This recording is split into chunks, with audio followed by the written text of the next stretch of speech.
નમસ્કાર મિત્રો, જય હિન્દ, જય ભારત.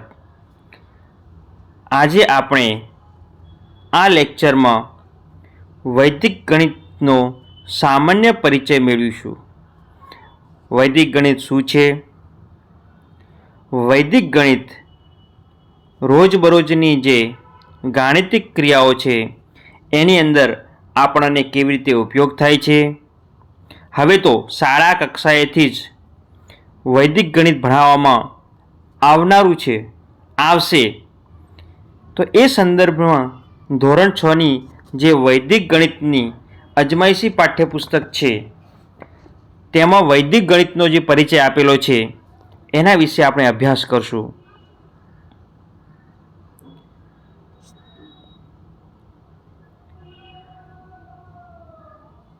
વેદો સમગ્ર જ્ઞાનનો સ્ત્રોત છે. વેદોમાં જ્ઞાન અપૌરુષેય છે. તે કોઈ માનવે લખેલું નથી. તપસ્વી, યોગી, ઋષિમુનિઓએ તપ સાધના દ્વારા આ જ્ઞાન પ્રાપ્ત થયું છે. ધ્યાનની ઉચ્ચ કક્ષાની સિદ્ધ અવસ્થામાં તેઓએ જ્ઞાનના સાક્ષાત્કારની અનુભૂતિ થઈ છે અને મંત્રો કે સૂત્રોના સ્વરૂપમાં જ્ઞાનનું પ્રગટીકરણ થયું છે. સામાન્ય મનુષ્ય સમજી શકે તે માટે મંત્રો કે સૂત્રો પરથી અનેક શાસ્ત્રો અને ગ્રંથોની રચના થઈ. પ્રાચીન ભારતીય જ્ઞાન પરંપરાની આ વૈદિક શૈલી છે. વૈદિક ગણિતની રચના પણ આ પ્રણાલી મુજબ થઈ છે. મિત્રો, આપણા વેદો 4 છે અને એ વેદો એવું કહેવાય છે કે સમગ્ર જ્ઞાનનો સ્ત્રોત છે. વેદોના કોઈ લેખક નથી, એ અપૌરુષેય છે, એને લખનાર કોઈ પુરુષ નથી. અને આ વૈદિક ગણિતનો ઉપયોગ કરીને આ વેદોનો ઉપયોગ કરીને વૈદિક ગણિતની રચના કરવામાં આવી છે.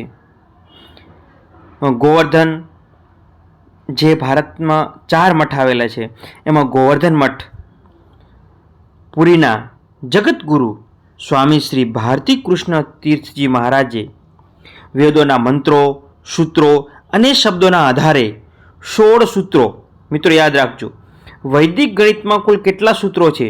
16 સૂત્રો. અને એ 16 સૂત્રોના આધારે 13 ઉપસૂત્રોનો આવિષ્કાર કર્યો છે. કોને? સ્વામી ભારતી કૃષ્ણ તીર્થજી મહારાજે.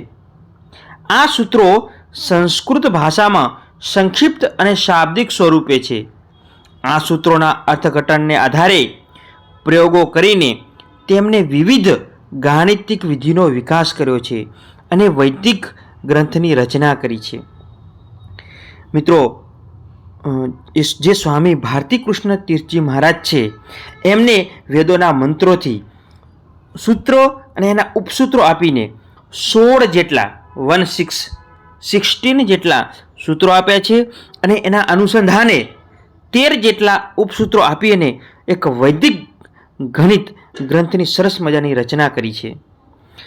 વૈદિક ગણિતના સૂત્રોની ઉપયોગિતાનો વ્યાપ વિશાળ છે. એક સૂત્ર એક કરતાં વધારે ગણન ક્રિયામાં ઉપયોગી બને છે અને એક જ ગણન ક્રિયામાં એક કરતાં વધુ સૂત્રોનો ઉપયોગ પણ થાય છે. જે 16 સૂત્રો છે, એક સૂત્ર એક જ ગણન ક્રિયા માટે ઉપયોગ થાય એવું નથી. એક સૂત્ર એક કરતાં વધારે ગણન ક્રિયા માટે ઉપયોગી થાય છે. મિત્રો, તમે જ્યારે વૈદિક ગણિતની અંદર સરવાળા, ગુણાકાર, બાદબાકી, ભાગાકાર, વર્ગ, ઘન, વર્ગમૂળ, ઘનમૂળ આ જ્યારે ભણશો ત્યારે તમને આ વિશે વધારે ખ્યાલ આવશે કે એક સૂત્ર એક કરતાં વધારે ગણન ક્રિયામાં કેવી રીતે ઉપયોગી બને છે અને એક જ ગણન ક્રિયા એક કરતાં વધારે સૂત્રોના મદદથી પણ કરી શકાય છે. આપણે રોજબરોજના જીવનમાં અન્ય વ્યક્તિઓની વય, કક્ષા, વર્ગ, પદ વગેરે બાબતોને જોઈ તેમની સાથે વાણી, વર્તન અને વ્યવહાર કરીએ છીએ. તેવી જ રીતે વૈદિક ગણિતમાં પ્રશ્ન કે દાખલાની રકમના લક્ષણો કે સ્વરૂપને ઓળખીને તેના ઉકેલ માટે યોગ્ય સૂત્રોની પસંદગી કરી ગણન ક્રિયા કરવામાં આવે છે. વૈદિક ગણિતની આ મુખ્ય વિશેષતા છે. આપણે આજુબાજુમાં જે રહેતા લોકો હોય, આપણી સાથે રહેતા લોકો હોય, એમની વય કક્ષા, એમની ઉંમર છે, એમનું કયું પદ છે, એના આધારે આપણે જે એમની સાથે વ્યવહાર કરતા હોઈએ છીએ, એવી રીતે વૈદિક ગણિતની અંદર પણ એના સૂત્રોના યોગ્ય ઉપયોગથી ગણન ક્રિયા કરવામાં આવે છે. અને વૈદિક ગણિતની આ જ મુખ્ય વિશેષતા છે. વૈદિક ગણિતના અભ્યાસથી જીવનમાં વિવિધ પરિસ્થિતિનો તાગ મેળવીને સમસ્યાનું નિરાકરણ કરવાનો જીવનલક્ષી સદ્ગુણ ખીલે છે. વૈદિક ગણિતના ઉપયોગથી જીવનની અમુક જે સમસ્યાઓ છે એનો પણ ઉકેલ મેળવી શકાય છે. વૈદિક ગણિત વેદો સાથે જોડાયેલું છે. તેના અભ્યાસથી આપણને આપણી પ્રાચીન અને મહાન સંસ્કૃતિ અને જ્ઞાનની ધરોહરનું મહત્ત્વ સમજાય છે. સાથે સાથે ગૌરવની લાગણી પણ થાય છે. તેમજ અન્ય શાસ્ત્રો જાણવાની જિજ્ઞાસા વધે છે. મિત્રો, ભારતે ગણિત ક્ષેત્રે ઘણું બધું પોતાનું યોગદાન આપેલું છે. શૂન્યની શોધ ભારતમાં થયેલી, એના સિવાય પાયની કિંમત આર્યભટ્ટે આપેલી. આ ઘણી બધી ગણિત ક્ષેત્રે ભારતની અંદર શોધો થયેલી છે. તો આ વૈદિક ગણિત છે એ આપણી પ્રાચીન જે મહાન સંસ્કૃતિ છે, જે જ્ઞાનની ધરોહર છે, એનું મહત્ત્વ સમજાય છે. અને એની સાથે સાથે આપણને એનું ગૌરવ અનુભવાય છે, એની આપણને આનંદની લાગણી થાય છે. અને વૈદિક ગણિત શીખવાથી બીજા શાસ્ત્રો શીખવાની આપણને જિજ્ઞાસા પણ પેદા થાય છે. વૈદિક ગણિતની ગણન પદ્ધતિઓ સંક્ષિપ્ત. જો મિત્રો, વૈદિક ગણિતની આ ખાસ વિશેષતા છે. વૈદિક ગણિતની ગણન પદ્ધતિઓ સંક્ષિપ્ત, ઝડપી, રસપ્રદ, સહજ અને સરળ, અને સાથે સાથે આનંદદાયક અને આશ્ચર્યજનક છે. તેથી વિદ્યાર્થીઓની ગણિત પ્રત્યે જિજ્ઞાસા જાગે છે, રુચિ કેળવાય છે, તેના આત્મવિશ્વાસમાં વધારો થાય છે, તેમજ ગણિત પ્રત્યેનો ડર દૂર થાય છે.